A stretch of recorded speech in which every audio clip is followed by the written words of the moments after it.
I still remember that email. The subject line said, "Feedback on your presentation." Innocent, right? I opened it.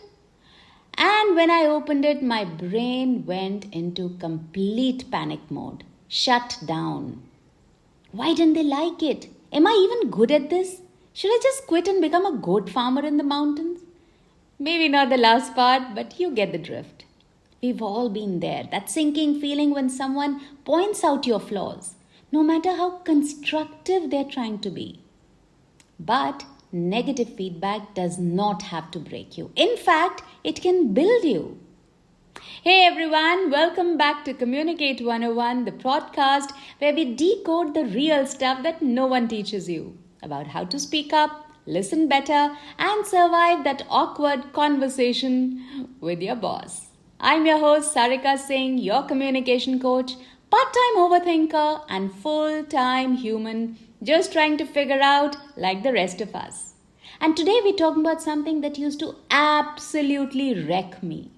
How to handle negative feedback without crumbling into a blanket. And if you're anything like me, you'll probably say you love feedback until it actually shows up.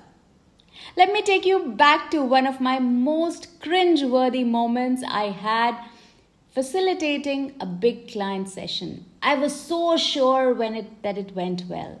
I even did a happy dance in the elevator until my boss called me in. "Sarika, the content was solid, but your delivery came across a little too rehearsed. Not very engaging." I was brain dead.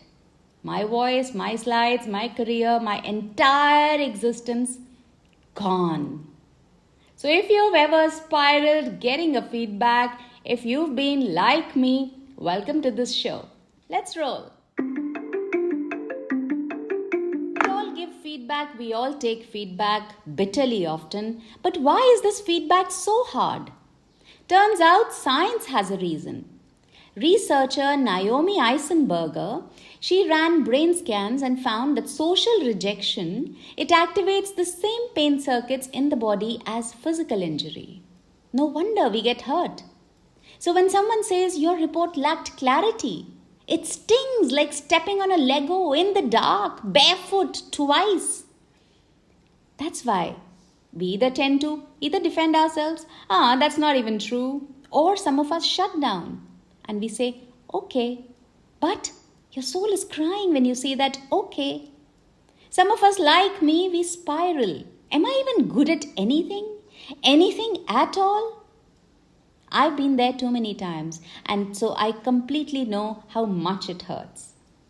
And here's what actually helped me, and now it helps my clients too. I'm going to share 3 strategies, 3 tips which have really worked for me. They're very simple, very easy to apply in everyday life. The first one is called name the devil. Now, when I say devil, it doesn't mean the person you're talking to or the person who's giving you feedback, although he is a devil, isn't he? So, that moment when you feel like heat is rising, embarrassment, anger, shame, whatever you're feeling, say it out loud to yourself. Hear that embarrassment, that anger, that shame. That's the devil. So tell yourself, okay, I feel defensive right now. Here, defensive is the devil. Psychologists call this affect labeling. It sounds simple, but it's like giving your emotional brain a cup of chamomile tea. And I think we all can do with that. The second strategy is coming where? In the next leg. Mess up a presentation, stumble in a tough conversation, someone gives you a side comment that wasn't all sugars and sparkles, and your brain throws a full-blown drama party. I suck at this. Have you caught yourself whispering that in your head? But one moment of feedback, believe you me, is not the entire autobiography of your worth. Let me tell you about Arjun. Arjun is a very smart, capable guy I work with. He walked into his performance review expecting a pat on his back, but instead, the manager gave him this line. "Arjun, you need to be more assertive in meetings." And just like that, his confidence nosedived completely. His inner monologue was, "So, I'm not leadership material? Do they think I'm weak? Maybe I'm not cut out for this role at all. Total spiral. And that's exactly what our brain does. It turns one sentence into a full-blown character assassination. Arjun was literally in tears. So we paused, took a breath, and then I asked him, wait, what does assertive even mean in this context? Is it about shouting louder? Is it about interrupting more? Or maybe, is it just speaking up with clarity and calm? He blinked. Oh, I never thought about that. From there, we got curious instead of critical. We reframed the script. He began observing others, what assertiveness looked like in that room, with that team, in that culture. Turns out it was not about being loud, it was about being steady. Sure, that small shift, how he reframed the script from I'm not good enough to what does this actually mean? That changed everything. He didn't need a personality transplant, just a mindset tune-up.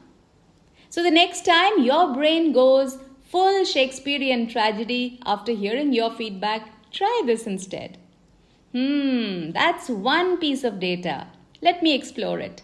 Not, this defines me forever. Remember, feedback isn't a verdict. It's a flashlight. It shows you where to look and not how to feel. There was a time when the tiniest bit of feedback would crush me. But this third strategy saved me from spiraling and ghosting people after feedback. A colleague once told me, that pitch felt a little off. I smiled, nodded like a bobblehead, and said, okay. Then I went home, overanalyzed every syllable, convinced myself I was a fraud, and avoided them for 3 days like they had a contagious disease. Yeah, I thought so. But here's what worked. I stopped taking feedback as a final verdict and started treating people like it's a mystery to solve. Think of it like a mystery book. Instead of sinking into self-doubt or launching into a sarcasm like, oh, I'm sorry, my 48-slide deck didn't feel like a TED Talk material. Instead of that, I got curious. Really, really curious. I started asking, interesting, so which part didn't click for you? If you were in my shoes, how would you approach it differently? Is this something you've seen me do before, or was it just a one-off? Those kind of questions is what I asked myself, and I asked others. The vague turned into solid insights. You lost me on slide 12 when the numbers got heavy. And Sarika, a quick story would have really helped here. Now that was an insight. Somebody told me your tone dipped in the end. You sounded unsure. And even though the content was strong, but you didn't sound very confident. That's good feedback. Someone even told me honestly, I think you were too nice. Push back a little. You earned the space. Now, that's a gold mine. Suddenly, I had specifics I could use. There was no more guessing, no more spiraling, just actionable nuggets. And weirdly, I also earned a lot of respect. Because here's the double win. You get real data. You don't get sugar-coated fluff. You don't get cryptic criticism. You come across as calm, confident, emotionally intelligent. So it's a win-win. It's a double win. Getting curious shows people you care about what's about growing rather than just looking perfect. And that's what makes you really put together, really human. So the next time someone throws feedback your way, even if it stings, it will. Try this. Don't shut down. Don't fight back. Just lean in with curiosity. Believe you me, you'll walk away wiser, not wounded. Now, we all agree that getting feedback, especially the surprise, unfiltered kind, can feel like getting caught in a hailstorm. In a swimsuit on a Monday. You freeze, you fumble, you fantasize about teleporting into a remote island where no one uses the word constructive. So what do? The first thing that you need to do is let the storm pass. Grab your comfort food of choice. I like dark chocolate, but no judgment if you're more of the samosa and chai kind of person. Rant to your pet. Do you have a pet? I have my dog. His name is Ryder, and I went to him all the time. Or, if you don't have a pet, text your friend. Say something dramatic like, I have decided to live in the mountains. Then get the emotional glitter out of your head. Let the logical brain resurface. Because when you're taking feedback, that moment, your logical brain has gone for hibernation. Let the storm pass. After some time, circle back. You can revisit that moment, but this time you're holding the mic. You say something like, thanks for being honest. I thought about what you said. And here's what I'm going to try going forward.